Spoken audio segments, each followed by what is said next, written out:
सदस्य, नगर पालिका, नगर पंचायत, पार्षद और विशिष्ट अतिथि के रूप में पार्षद एवं सरपंच, मंच पर उपस्थित सभी हमारे संभाग के पदाधिकारीगण, जिला के पदाधिकारीगण और नगर पंचायत चंद्रपुर के अध्यक्ष ओम प्रकाश देवांगन जी, मालखरौदा जनपद पंचायत के अध्यक्ष कवि शरण वर्मा जी, मालखरौदा के जनपद उपाध्यक्ष हितेश साहू जी और जयपुर जनपद के उपाध्यक्ष सीताराम चंद्रा जी और हमारे संभाग उपाध्यक्ष जयपुराम साहू जी, चेत प्रताप राठौर जी, शक्ति जिला जांजगीर चांपा जिला के जिलाध्यक्ष हरीश गोपाल यादव जी, रायगढ़ के जिलाध्यक्ष नंदलाल चंद्रा जी, जो तमाम सभा स्तर पे उपस्थित बाहर से आए हुए आगंतुक और समस्त ओबीसी महासभा जिला इकाई की शक्ति की ओर से आप सभी का मैं नंदन वंदन अभिनंदन करता हूँ। आप सभी ने समय निकाल कर आए इस कार्यक्रम को सफल बनाने के लिए। एक बार मैं पुनः ओबीसी महासभा शक्ति की ओर से नंदन वंदन अभिनंदन करता हूँ। और इस कार्यक्रम की अध्यक्षता इंदर सिंह सिलवाल जी, जो विधानसभा अध्यक्ष हैं शक्ति से। 1947 में हमारा देश आजाद हुआ, 1950 में संविधान बन के लागू हुआ। उस समय अनुसूचित जाति, अनुसूचित जनजाति को उसके जनसंख्या अनुपात में अनुसूचित जनजाति को 15%, अनुसूचित जनजाति को 7.5% और अनुसूचित जनजाति को 15%, 22.5% आरक्षण केंद्र में मिल रहे थे। फिर हमारा भी ओबीसी समाज का मुद्दा उठा कि ओबीसी समाज को भी आरक्षण मिलना चाहिए। आप लोगों ने सुना होगा 1953 में एक आयोग का गठन हुआ, काका कालेकर आयोग। उसे हम लोग काका कालेकर आयोग भी कहते हैं और प्रथम पिछड़ा वर्ग आयोग भी कहते हैं। वो गठन हुआ 1953 में, 1955 में बन के तैयार हुआ, लेकिन उस समय के जो केंद्र में सरकार थे उन्होंने उसे लागू नहीं किया। समय धीरे धीरे बढ़ता गया। फिर जब 1962 में आप लोगों ने सुना होगा M.R. बालाजी बनाम मैसूर राज्य ने निर्धारित कर दिया कि जो आरक्षण की सीमा है वो 50% से ज्यादा नहीं होनी चाहिए। फिर समय आगे बढ़ता गया। फिर जो हमारे ओबीसी समाज के तमाम नेताओं के द्वारा ओबीसी समाज में बहुत से गरीब वर्ग है उसे भी आरक्षण मिलना चाहिए। 1977 में जब जनता दल की सरकार बनी और मोरारजी देसाई जब देश के प्रधानमंत्री बने तो उन्होंने काका कालेकर आयोग को पुराना हो गया बोल के लागू नहीं किया और 20 दिसंबर 1977 को एक आयोग का घोषणा किया। 1 जनवरी 1979 को उस आयोग का अध्यक्ष बिंदेश्वरी प्रसाद मंडल को बनाया गया। बिंदेश्वरी प्रसाद मंडल जो बिहार के भारत के प्रथम ओबीसी समाज के प्रथम ओबीसी मुख्यमंत्री थे, जो यादव जाति के आते थे। मंडल उसके उपाधि थे। उन्होंने जब उसे 1989 में जब नीति आयोग अध्यक्ष बनाया तो भारत में 1931 में जाति जनगणना हुआ था। उसके बाद आज तक जाति जनगणना नहीं हुआ है। 1931 के जाति जनगणना उन्होंने आधार माना और 1931 की जाति जनगणना में ओबीसी समाज भारत में 52% थे, अनुसूचित जाति 15%, अनुसूचित जनजाति 7.5%, ब्राह्मण क्षत्रिय वैश्य जिसे सामान्य कहते हैं 15% और अल्पसंख्यक जैसे मुस्लिम, सिख, ईसाई, बौद्ध, जैन, पारसी 10.5%। तो उन्होंने 1931 की जाति जनगणना को आधार मानते हुए उन्होंने मंडल कमीशन आयोग तैयार किया। उन्होंने भारत भर के हर जिला, गांव और राज्य का भ्रमण किया तो उन्होंने पाया कि भारत में 3743 जाति को ओबीसी समाज में बंटे हुए हैं। 1962 में निर्धारित कर दिया था कि आरक्षण की सीमा 50% से ज्यादा नहीं हो सकती। तो उन्होंने मंडल कमीशन रिपोर्ट में 27% आरक्षण उसे लागू करना पड़ा। फिर उसे 1980 में लागू किया, लेकिन उस समय के जो केंद्र में सरकार थे उन्होंने लागू नहीं किया। फिर लगातार मंडल कमीशन लागू करो वरना कुर्सी खाली करो, ओबीसी को अपना हक अधिकार दो, जाति जनगणना करो, नारा चलता था। फिर जब 1989 में जब फिर जनता दल की सरकार बनी और पी सिंह जब प्रधानमंत्री बने तो उन्होंने आज के दिन 7 अगस्त 1990 को मंडल कमीशन रिपोर्ट की एक अनुशंसाएं, क्योंकि मंडल कमीशन रिपोर्ट में 40 अनुशंसाएं हैं, एक अनुशंसाएं को उन्होंने लागू किया कि जितने भी केंद्र के जो केंद्र सरकार का नौकरी है उसमें ओबीसी वर्गों को 27% आरक्षण दिया जाए। लेकिन इसलिए 7 अगस्त को पूरे देश में ओबीसी महासभा के द्वारा अलग अलग जिले में, अलग अलग गांव में आज के दिन को हम लोग मंडल कमीशन दिवस के रूप में मनाते हैं। आज सभी ओबीसी को त्योहार के रूप में मनाना चाहिए कि मंडल कमीशन क्या है। भारत देश 1947 में आजाद हुआ, 1950 में संविधान लागू हुआ, लेकिन 1990 में हमें मंडल कमीशन की एक संयुक्त अनुशंसाएं लागू हुई। आज के दिन हमें एक त्योहार के रूप में मनाना चाहिए, इसलिए आज के दिन को हम लोग मंडल कमीशन दिवस के रूप में मनाते हैं।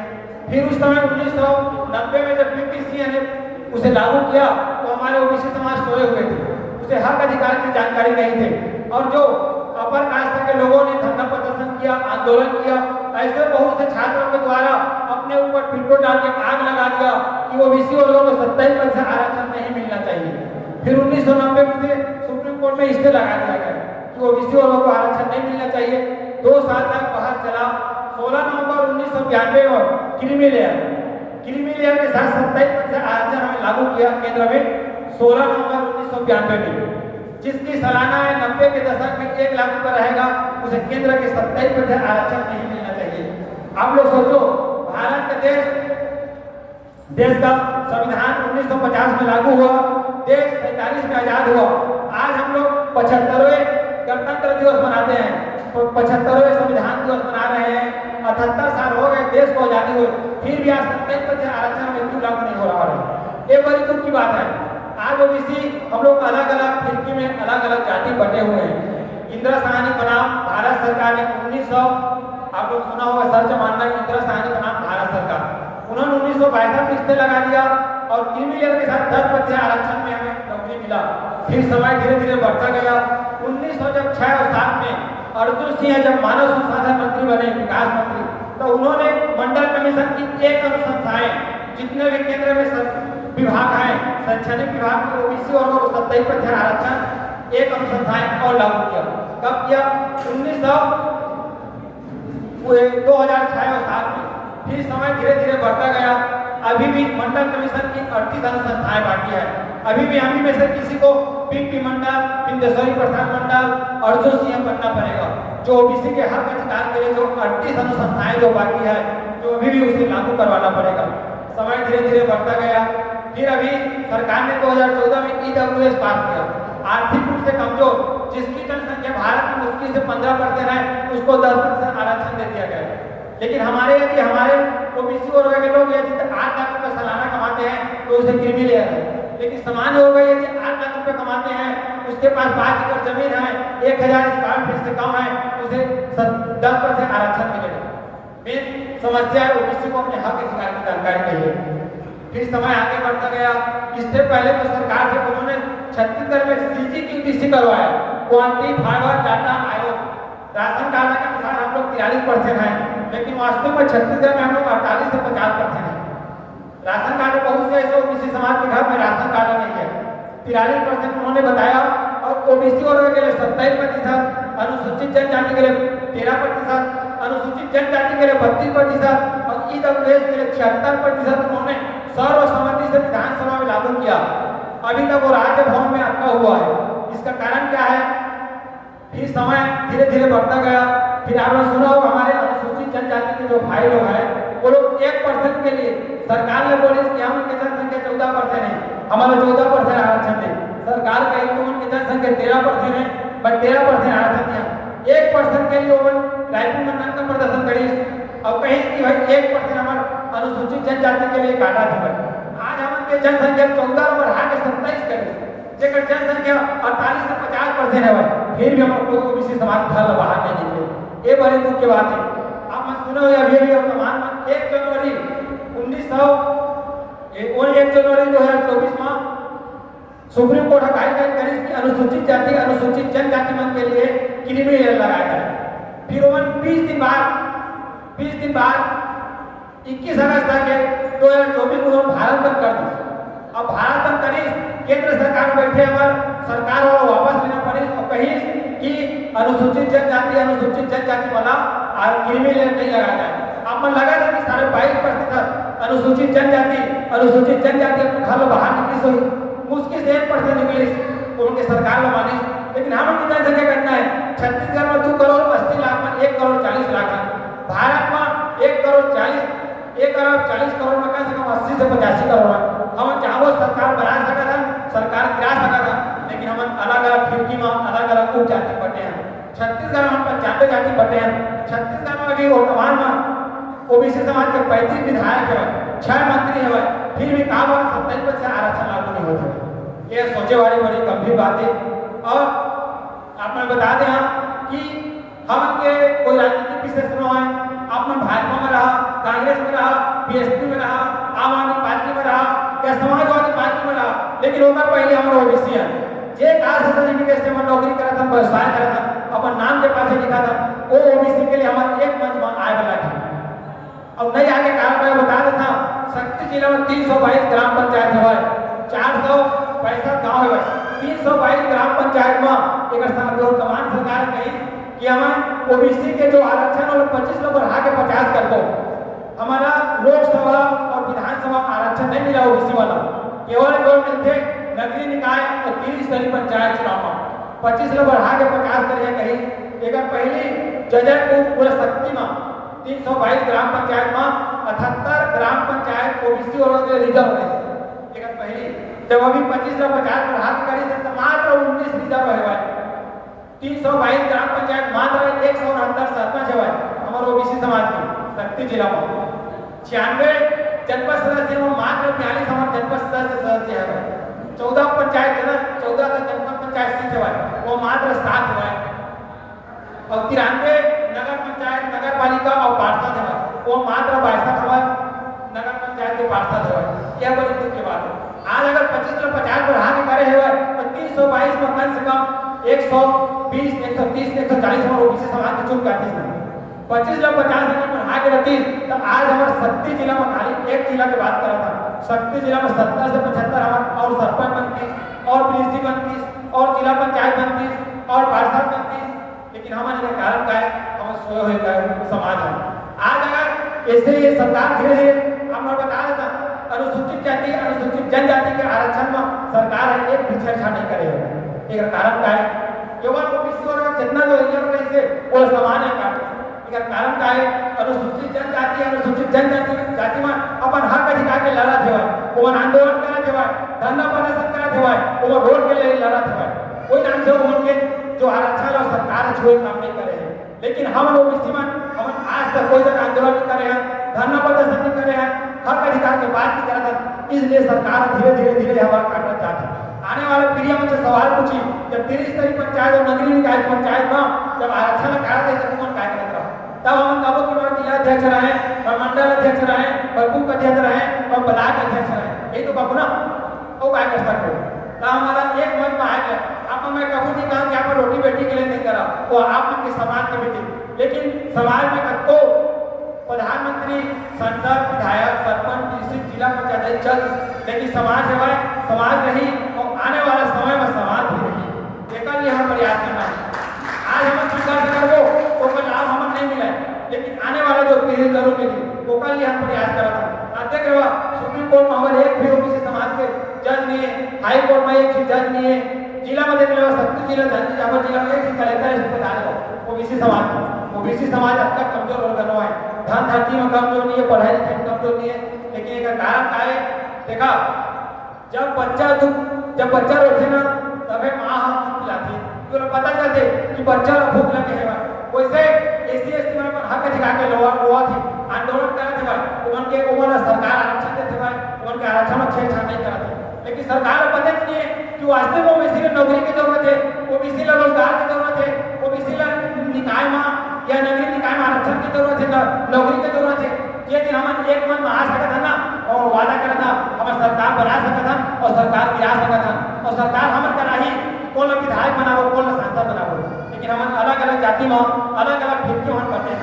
आज 95 जाति बटे छत्तीसगढ़ में कोई 95 जाति हम एक मत में लाने का प्रयास करा था कि आप भी आवा एक मत में आवे, कोई राजनीतिक बात नहीं हुआ। जो सरकार हमारे लिए बात करी अभी मैं अगर पिछले सरकार की बात करें भाई वर्तमान सरकार में डबल की सरकार है ना, वो केंद्र चिट्ठी लिखा कि छत्तीसगढ़ में भी 27% आरक्षण लागू हुआ है, जबकि देखा बांटे में लिखा है गोवा गुजरात असम उत्तर प्रदेश ओडिशा ये राज्य में जब 27% आरक्षण की सकत ओबीसी ला तो हमारा काम में मिली तमिलनाडु ऐसा राज्य है 1962 में 1992 से वो 69% आरक्षण लागू है। ओबीसी के लिए 50%, अनुसूचित जनजाति के लिए 18% और अनुसूचित जनजाति के लिए 1%। अगर हम थोड़ा 1% निकालना बाहर निकालो ना तो हम रायपुर तो 1%। और तुम नहीं कहा कि तुम 50% निकालना बाहर निकला, 1% अगर हम निकालना बाहर निकाल देवो वो दिन हम पूरे छत्तीसगढ़ तो सरकार ही कहा कि ऐसी तरह हमारा भी एक मन में आए वाला हमारे रोटी बेटी के लिए नहीं करा हर पार्टी की बात नहीं करा, लेकिन हमारा हक अधिकार की बात करेगा एक मन में आए वाला जी। आप सभी से मैं यही अनुरोध करिए कि आप सभी जो हमको पर भरोसा करा था बिल्कुल भरोसा कायम रखा और आप मन जो हमको पर तन मन धन से सहयोग करिया। मैं आप मन वादा करा था कि मैं ऐसा एक दिन हमारा समाज तैयार कर दो कि भाई हर क्षेत्र में हमारे भागीदारी होगी, चाहे जनसंख्या हो, बजट हो, देख लेगा हमारे मांग हो, 38 अनुसंधान अभी भी बाकी है। तुम सकते जिला तुम किधर के अलावा एक भी तुम अनुसूचित ओबीसी वर्ग के एक भी छात्रवास नहीं पाओ, पूरा तुम छत्तीसगढ़ में क्या देवा एक भी छात्रवास नहीं ओबीसी वर्ग के लिए। मंडल कमीशन के 40 अनुसंधान में लिखे कि ओबीसी वर्ग के लिए छात्रवास होना चाहिए जिला स्तर पर, तहसील स्तर पर और जिला स्तर पर। ओबीसी के लिए जितना जो केंद्रीय संस्थान है जितना प्राइवेट सेक्टर है वो हमारे 27% आरक्षण मिलना चाहिए, लेकिन अब मंडल कमीशन की जानकारी नहीं है। जबकि भारत के संविधान के अनुच्छेद 340 स्पष्ट करते, राष्ट्रपति भी आदेश करते कि ओबीसी के जीवन स्तर में ऊंचा उठावा, सामाजिक एवं आर्थिक जीवन स्तर को ऊंचा उठाने के लिए कोई भी आयोग बना सकता है, इसका मंजूरी स्वयं राष्ट्रपति देता है। आप मन में वादा करा था कि आप मन भी एक मंच पाई और जितना जो ओबीसी समाज अलग अलग फिर की अलग अलग जाति उपजाति बटे हैं और आने वाला समय में हमार रही और जो 30 पंचायत चुनाव में जो सरकार ने कटौती करे और वादा करा था अभी 322 ग्राम पंचायत और 96 जनपद सदस्य, 14 जनपद पंचायत सदस्य और 432 में मात्र हम 169 ओबीसी समाज के पंचायत है। यह बड़ी दुख की बात है। 70 से 80 आदमी हमारे ओबीसी समाज का और 30 से ज्यादा इसका कारण क्या है हमारे, लेकिन हम अगर एक मन आपको शासन प्रशासन को बहुत बड़े आदमी हो हम इनके बीच में जाकर बैठा था, लेकिन वो वाला भी जनसंख्या दिखना चाहिए जो वास्तव में ओबीसी समाज आज रोवत हुआ है, आज हमारा आरक्षण की जरूरत है, नौकरी की जरूरत है। इसका लिए प्रयास करा था आप मन ने बिल्कुल तन मन धन से सहयोग करा ओबीसी महासभा जुड़ा। आने वाला समय हम के लिए आज हम प्रयास करबो तो जो छोटे छोटे बच्चे बैठे ओका लिए प्रयास करा था कि ओका भविष्य अच्छा से अच्छा हो जाए, इसका लिए हम प्रयास करा था। और अपन आया समय निकाल आया और पूरा समाज मुख्य अतिथि विशेष अतिथि बाहर से आए हुए अगर तो ओबीसी समाज के सबो जिला पंचायत के ओबीसी समाज के जिला सदस्य, जनपद सदस्य, जनपद पंचायत सदस्य, सरपंच, पार्षद और हमारे ओबीसी समाज के जिला के विधानसभा के ब्लॉक के ग्रामीण स्तर के जो टीम ला आयोजन रखे बहुत अच्छा प्रयास है कि आज सर्वप्रथम ओबीसी समाज के एक मन में हम करे जो 95 जाति में और तुम देखो ऐसा ओबीसी समाज के कोई जगह मीटिंग नहीं हो तुम के हो गया तो खाली यादव समाज की मीटिंग में गया हो या चंद्र समाज के में गया हो या केवट समाज के में गया हो या साहू समाज के में गया हो या, लेकिन ये सर्व ओबीसी समाज में हमारा नाम क्या के मां के खेमरा जी का था ना अन्य पिछड़ा वर्ग है तो कल हमारे एक मन माय मांगी चाहे अपन अभिभाग में रहा, कांग्रेस में रहा, बीएसपी में रहा, लेकिन ओकर पहले पैदा हुआ तो हम ओबीसी हो वो कल हमारे एक मन माय लगी। अगर मैं आपको वादा करा था और थोड़ा अगर हम प्रयास करबो तो जरूर छत्तीसगढ़ में भी 27% आरक्षण लागू होगी और छत्तीसगढ़ में 27% आरक्षण लागू होगी तो पूरे घर में नौकरी नहीं मिलेगी। जेका घर में जो बीए पैरामेडिकल एमए सिखा करके बैठे ओकर घर में नौकरी मिली, लेकिन एक हमारे ओबीसी समाज आगे रही। हम उन कहो कि हमारे ओबीसी समाज के कोई कलेक्टर बनी से, कोई एसपी बनी से, कोई तहसीलदार बनी से, कोई आंगनबाड़ी कार्यकर्ता बनी से। मैं आपको बता था अगर 100 पर अगर निकला थे छत्तीसगढ़ में पटवारी के तो ओबीसी समाज को 50,000 भी नहीं जाते ओबीसी समाज और 50,000 में 27 आदमी लगी तो भाई जब पढ़े लिखे में अच्छे रही लेकिन मेरी अच्छा रही होकर लगी ना कोई कमजोर होकर को नहीं लगा ना, लेकिन हमें 14 मिले थे 27 मिली तो भाई हर विभाग में 13% हमें नौकरी बची। एक लिए हम प्रयास करा था और आपको भी आपको जुड़ा आया और बोलने का महोदय जी अवसर दीजिए बहुत बहुत धन्यवाद। मैं बोलिए जय जवान जय किसान तो आप लोग बोले सारे ओबीसी एक समान, जय जवान जय किसान, सारे ओबीसी एक समान, जय जवान जय किसान, सारे ओबीसी एक समान। 27% आरक्षण देना होगा, मंडल कमीशन लागू करो। जय हिंद, जय भारत, जय छत्तीसगढ़।